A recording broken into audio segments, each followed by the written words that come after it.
बिस्मिल्लाहिर्रहमानिर्रहीम। अस्सलाम वालेकुम। कैसे हैं सब लोग? दुआ है कि अल्लाह करे कि आप सभी लोग बहुत खैरियत से और शुक्र है रब्बुल आलमीन का। जी हम भी ठीक हैं अल्हम्दुलिल्लाह। हाँ जी, आज क्या हो रहा है दावत राहत में? आज आप सभी लोग सीखने वाले बीफ एंड लीची करी। लीची गर्मी का फल है, बहुत ही लाजवाब फल होता है। इसे कुकिंग में भी इस्तेमाल कर सकते हैं आप, वैसे तो खाया ही जाता है और डिज़र्ट्स वगैरह सभी बहुत सारी चीज़ें बनाई जाती हैं इससे। तो आज मैं इसको करी में इस्तेमाल करूंगी, आपको मज़ा आएगा। और बीफ के साथ बना रहे हैं तो आप लोग खुश हो जाएंगे कि बीफ के साथ आप लोग को रेसिपीज़ कम मिलती हैं और चाहे जो लोग चाहें वो चिकन भी बना सकते हैं, लेकिन मेरी कोई पाबंदी नहीं है। लेकिन मेरे कुछ इश्यूज़ हैं इस मामले में, तो मैं फ़िलहाल यूज़ नहीं कर रही हूँ, बट लेटर ऑन में भी मैं यूज़ करूँगी। तो आज हम इसको बीफ के साथ बनाएंगे। तो चीज़ें लिखना शुरू कर दीजिए। आधा किलो हमें बीफ चाहिए बोनलेस। मैं इसमें बहुत ही थोड़ा सा मैदा डालूंगी। बीफ को हमने बॉईल कर लिया है और गला लिया है, और पकाने के दौरान में आपने इसमें नमक डालना है थोड़ा सा, ताकि गोश्त में हल्का सा नमकीनपन आ जाए। ठीक है, बहुत नमकीन नहीं कीजिएगा, क्योंकि फिर आगे जब जाके हम नमक का इस्तेमाल करते हैं तो फिर वो ज़्यादा हो जाता है। इसको अच्छा सा मिक्स किया। इसके मैंने छोटे पीस इस तरह से पीसेस बनाए हुए, देखें, मेरा ख्याल है नज़र आ जाएगा अच्छी तरह। ठीक है ना? इस तरह से आपने इसके पीसेस बना लेने हैं। कुकिंग ऑयल डालेंगे। ये मैंने जिस तरह हम बकरे के या गाय के गोश्त को पका के दूसरे रेसिपीज़ में इस्तेमाल करते हैं, बिल्कुल इसी तरह से आप दूसरे खानों में भी इस्तेमाल कर सकते हैं। जैसे कहा जाता है कि जी अंडरकट को इस्तेमाल करें। तो कल भी ये बात कही थी मैंने, कहाँ से आएगा भाई अंडरकट इतना सारा? कराची की आधी आबादी को बनाना है या पाकिस्तान की आधी आबादी को, तो कहाँ से लाएंगे? तो गाय का जो भी आपको पोर्शन उसका पसंद है, आप उस पोर्शन से ले लीजिए और उसको आप चाहे तो पीसेस करके बॉईल कर लें, चाहे तो पूरा पीस करेंगे बॉईल। ऑब्वियसली उसको काफ़ी टाइम लगेगा, तो आप पीसेस करें और बॉईल कर लीजिए और उस वक्त तक इसको पकाएं ज़रा सा नमक डाल के, जब तक कि ये गल जाए। ठीक है जी। इसमें डालेंगे हम एक प्याज चॉप की हुई, 2-3 जवे लहसुन के ले लीजिए, चॉप किए हुए हैं। अच्छा, इसके अलावा मैदा जाएगा 1 खाने का चमचा, 2 खाने के चमचे हैं करी पाउडर, 1 शिमला मिर्च ली है, 10-12 लीची है, उनको मैंने डीसीडेड कर लिया है इस तरह से, बीज निकाल दिया उसका, और उनके मैंने 3-3, 4-4 टुकड़े ऐसे कर दिए, जैसे हमारे बीफ की जो बोटियाँ हैं उनका साइज़ है उस हिसाब से। अच्छा, इसके अलावा लीची का थोड़ा सा जूस भी है इसमें। मैंने थोड़ी सी लीची लेकर उसको हाथ से स्क्वीज़ कर दिया था, चाहे तो निचोड़ने के बाद वापस इसी में डाल दीजिए। और यहाँ पर बिल्कुल ज़रा सा नमक डालेंगे, ज़रूरत पड़ेगी तो, क्योंकि बीफ में हमने डाला था। अच्छा, इसके अलावा ज़रा सी कुटी लाल मिर्च भी मैं इसमें शामिल कर दूँगी। ठीक है जी। देखें जी क्या बेहतरीन फ्राई हो रहा है, इतना मज़े का बनता है, मैं आपको क्या बताऊं। कल की डिश भी जो मैंने आपको नूडल्स के साथ सिखाई थी और कहा था कि पक्का हुआ बीफ उसमें आप इस्तेमाल करें। कुछ भी बना रहे हैं, चाइनीज़ बनाएं, थाई बनाएं, कहीं की डिश बनाएं, कॉन्टिनेंटल बनाएं। अब ये कहना छोड़ दें कि जी आप अंडरकट में, पहली बात तो है कि अंडरकट की पहचान ही नहीं है। जो टीवी पर बताते हैं उन्हें खुद को नहीं पहचान होती कि अंडरकट होता कौन सा पोर्शन है। दिखाते हैं रान का गोश्त, कहते हैं अंडरकट है ये। तो अंडरकट बिल्कुल अलग पोर्शन होता है और वो किसी भी जानवर में सिर्फ एक होता है और सब में होता है, यहाँ तक तो मुर्गी में भी होता है। तो अंडरकट जो है, जैसे मैंने कल भी आपसे ये बात कही थी कि भैंस में अगर होगा तो बहुत हुआ तो 4-4.5 किलो का होगा, गाय में अगर होगा तो मैक्सिमम बहुत हुआ तो 2-2.5 किलो का होगा, बहुत हुआ तो गाय में, इससे ज़्यादा नहीं होता। और बछिया में बमुश्किल 1 किलो का। तो इतने सारे लोग पकाना चाहते हैं मेरी डिश, तो क्या करेंगे? अंडरकट ढूंढते रहेंगे। तो अंडरकट की ज़रूरत है ही नहीं। जहाँ का भी दिल चाहे आपका, जिस पोर्शन का भी आप इस्तेमाल कर सकते हैं गोश्त, उसको पका लीजिए, गला लीजिए, सबकी मुश्किल आसान होगी। और आज से नहीं बताया हुआ, ये भी मैंने पका कर इस्तेमाल करना बहुत पहले बताया था। तो कोई सी भी डिश बना रहे हैं उसमें आप उसको पका कर रख लीजिए और फिर उसको इस्तेमाल करें। खुश होंगे कि जब डिश तैयार होगी कि वाह वाह गोश्त पूरा गला हुआ है, अंडरकट लेने की ज़रूरत नहीं पड़ी। अंडरकट के नाम पे रान का गोश्त आ जाता है। तो पकाने वालों को खुद को पहचान नहीं है कि अंडरकट कौन सा पोर्शन होता है। अब पहचान करने, क्योंकि बकरीद आ रही है तो पता होना चाहिए। जिसके घर में गाय बकरे कटेंगे उन्हें मालूम होना चाहिए कि अंडरकट कौन सा पोर्शन होता है।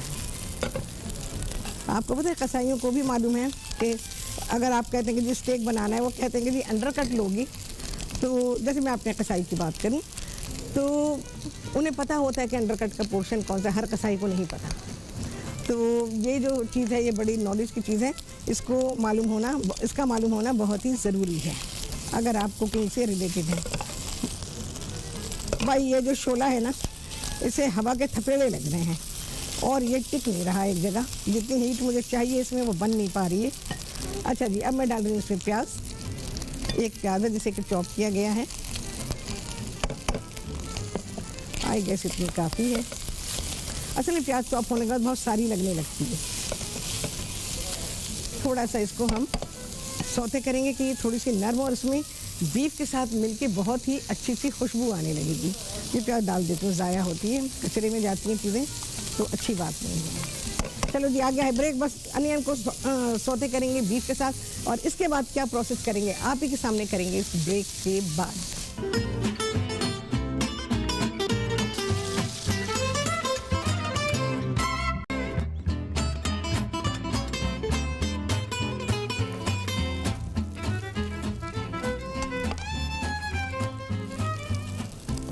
जी, वापसी हो गई है ब्रेक से और आप सभी को कहती हैं बहुत ही खुशामदीद अपने प्रोग्राम में।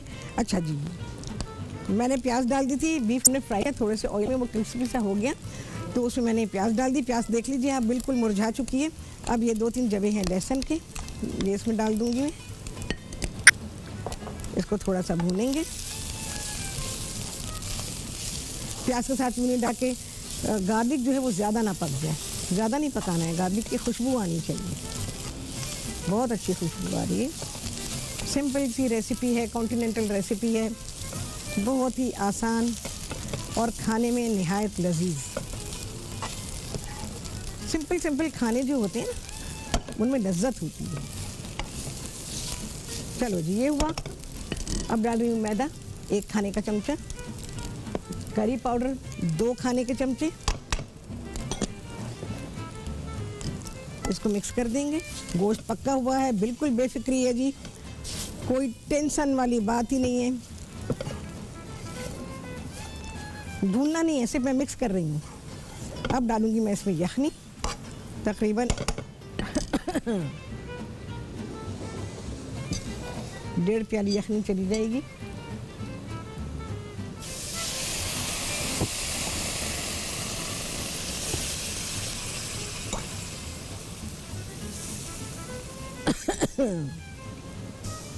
भी करी पाउडर में मिर्चें होती हैं। ये प्रेप शेफ का काम है, बहुत सारे पूरा एक टैंकर लेके पानी का उसने और गोश्त को बॉईल किया उसमें। अब बताएं मैं क्या करूं। यखनी हमें बस इतनी चाहिए, पानी इतना ही रखें कि जितनी हमें यखनी की रिक्वायरमेंट है, बस।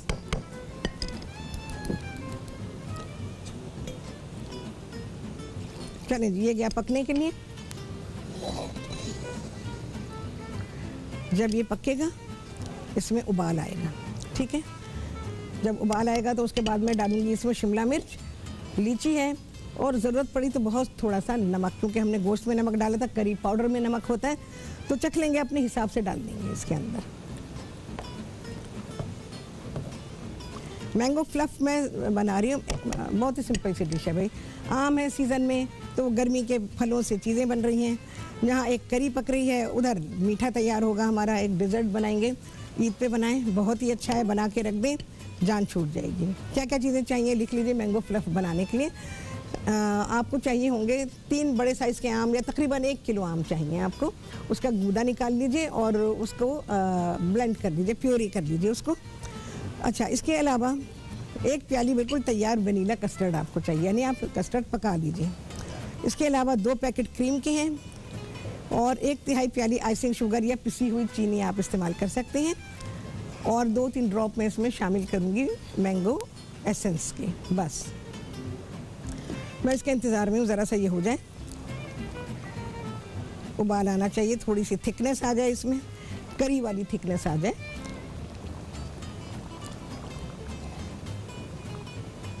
थिकनेस आनी शुरू हो गई है।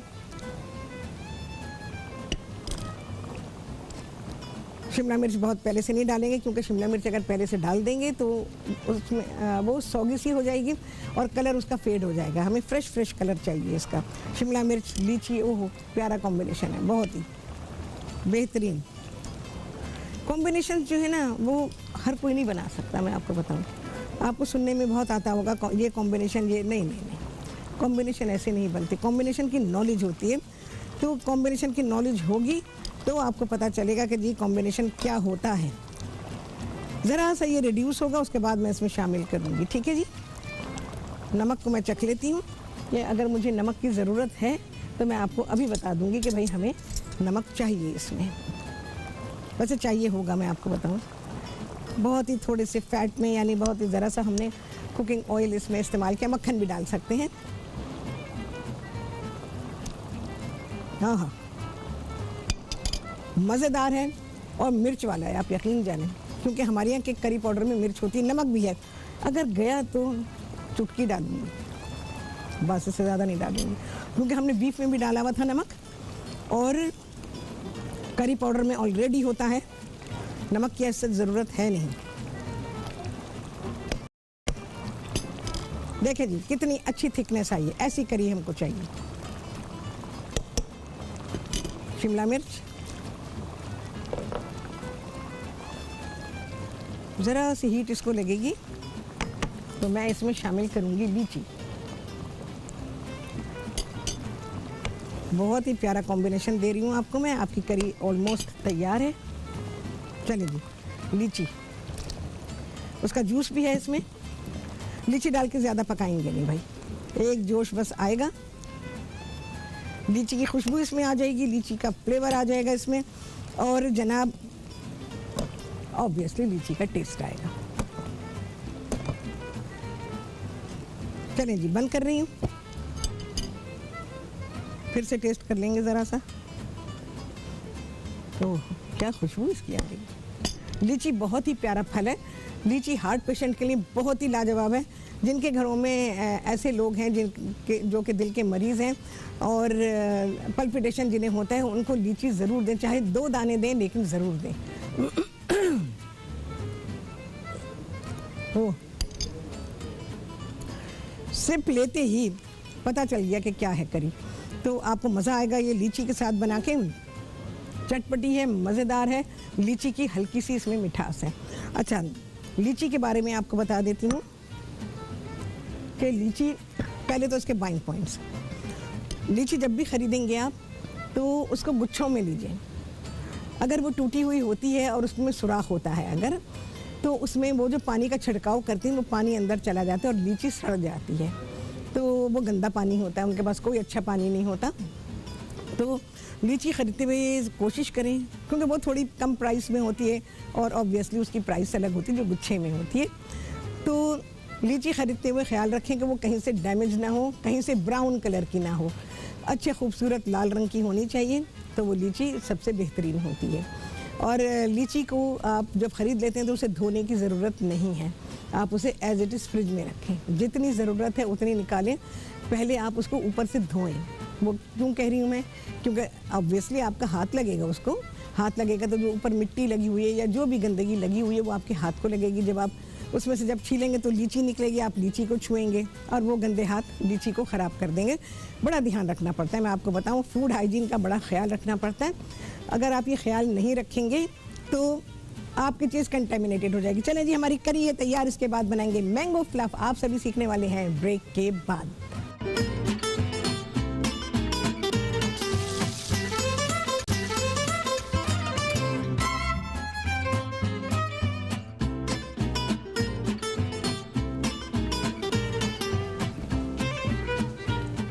हाँ जी, वापसी हो गई है ब्रेक्स और आप सभी को कहती हैं बहुत ही खुशामदीद अपने प्रोग्राम में। अच्छा जी, यहाँ आ जाते हैं मैंगो फ्लफ़ की तरफ। 1 प्याली वनीला कस्टर्ड ये मैं शामिल कर दूंगी क्रीम में। 2 पैकेट क्रीम के हैं। इसके अलावा 1 किलो आम है, उसकी हमने प्यूरी की हुई है। अच्छा सा मिक्स करूँ इसके साथ।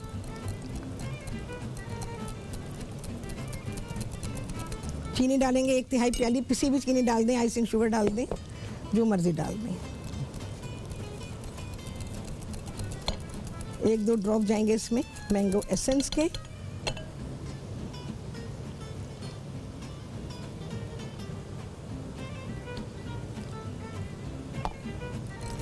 मिक्स किया।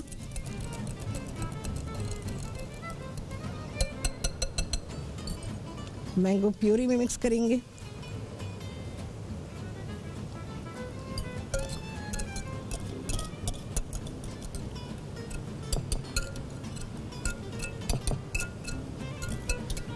इसको निकाल लेंगे अच्छी तरह से।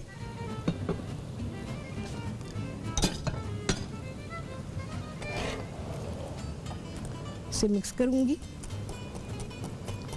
अच्छा सा मिक्स कर लें, वेल चिल करें और फिर इसको सर्व करें। चलें भाई, जितना भी मिक्स हुआ है, क्योंकि प्रोग्राम का टाइम बहुत ही शॉर्ट है। ओके,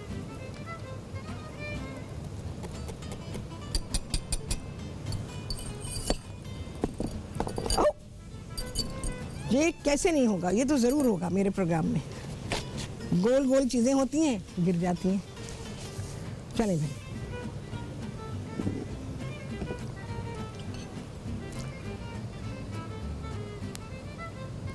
वेल चिल्ड सर्व करेंगे, पूरा प्याला रख दें और इसको ठंडा करके सर्व करेंगे।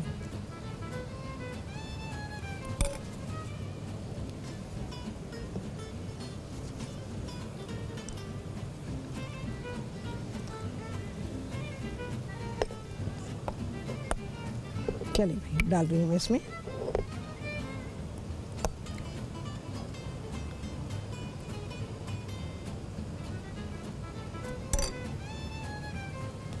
अभी गार्निश भी करना है।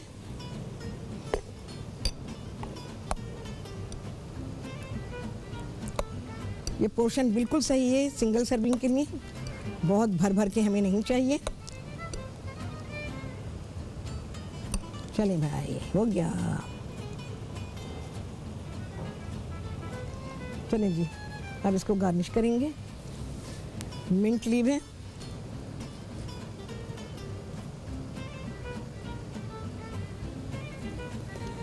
मेरी पसंदीदा लाल मिर्च,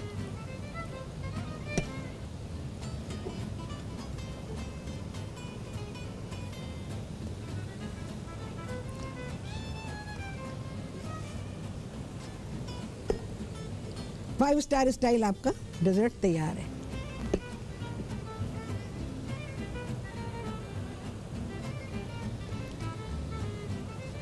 fresh red chilli and done done done आला।